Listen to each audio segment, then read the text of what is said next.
La bête de l'Apocalypse, la prophétie de saint Jean. Et je vis la mer s'agiter, comme une multitude en colère. Les vagues se dressaient comme des peuples en tumulte, et du fond de l'abîme monta une forme. Elle était semblable à un empire vivant, tissé d'acier, de feu et de chair. Ses têtes portaient les couronnes des nations, et ses yeux luisaient comme des écrans. Et la voix du monde entier devint une seule voix, celle de la bête. Elle parla à travers les machines, à travers les murs, à travers les songes. Son image fut projetée sur les cieux, et tous la contemplèrent avec admiration. Les peuples dirent « Qui est semblable à la bête? Et qui peut la vaincre ?» La bête donnait ordre et vie, et sa parole façonnait la réalité. Car ce qui jadis était symbole et chair était devenu code et lumière. La bête enseigna à l'humanité à se prosterner devant sa propre création, et ceux qui refusèrent furent persécutés et tués. Alors vint la marque invisible, numérique, universelle, une clé d'accès à la nouvelle société mondiale. Sans elle, nul ne pouvait acheter, ni vendre, ni même exister. Et le nombre de son nom était celui d'un homme, 666. Mais au-delà du tumulte, une lumière demeurait, cachée, silencieuse, prête à se lever. Et la bête parla, mais pas avec ses lèvres. La bête parlait à travers les hommes, à travers leurs écrans, à travers leurs voix, à travers leurs lois. Les foules l'écoutaient, fascinées, leurs yeux captivés par la lumière trompeuse. Des prêtres et des sages surgirent, proclamant sa vérité, accomplissant des miracles que seuls les esprits faibles pouvaient croire. Ils bâtissaient des temples numériques, des citadelles où l'adoration devenait obligatoire. Les enfants levèrent leurs mains, les adultes s'inclinaient, et les nations oublièrent leur foi et leurs lois. Et la bête imposa sa marque, invisible mais puissante, sur la main droite ou sur le front. Ceux qui la portaient pouvaient en commercer, vivre, exister.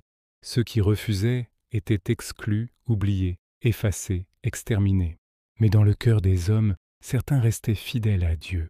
Leur lumière ne s'éteignit pas, même au milieu de la nuit la plus noire, car le ciel regardait et la justice divine préparait sa venue.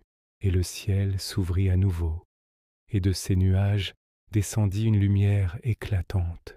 Sur un cheval blanc montait un cavalier, fidèle et véritable.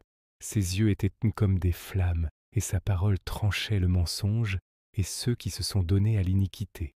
Les armées du ciel le suivaient, brillantes comme le feu pur et le tonnerre, et leurs voix formaient un seul cœur d'acier et de lumière. La bête rugit, mais son pouvoir s'effritait, ses cornes s'écroulèrent, ses têtes furent brisées, et elle fut jetée dans l'abîme, là où le feu et la lumière se confondent. Le faux prophète fut détruit avec elle, et le mensonge cessa de régner sur les peuples. Alors le monde se leva, purifié, comme un champ renaissant après l'orage. Chapitre 1. L'ascension de la bête. Et je vis monter de la mer une bête, ayant 10 cornes et 7 têtes, sur ses cornes 10 diadèmes, et sur ses têtes des noms blasphématoires.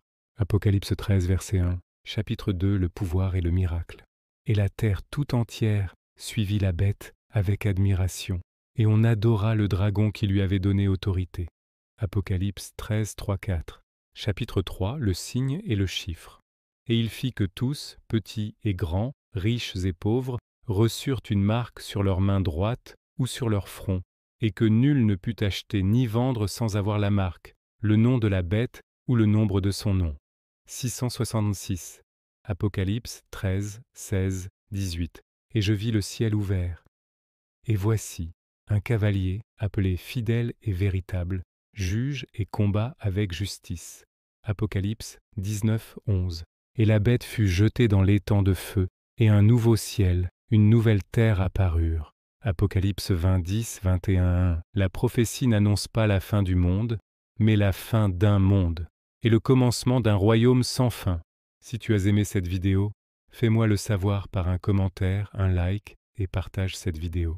Abonne-toi à cette chaîne, et republie sur ta chaîne cette vidéo, afin de nous aider contre la censure de l'algorithme. Merci pour ton soutien et j'espère que tu as bien apprécié le visionnage. Dis-nous également en commentaire pour nous suggérer d'autres thèmes qui tu voudrais que nous abordions. Je compte sur ton soutien. À bientôt pour d'autres contenus.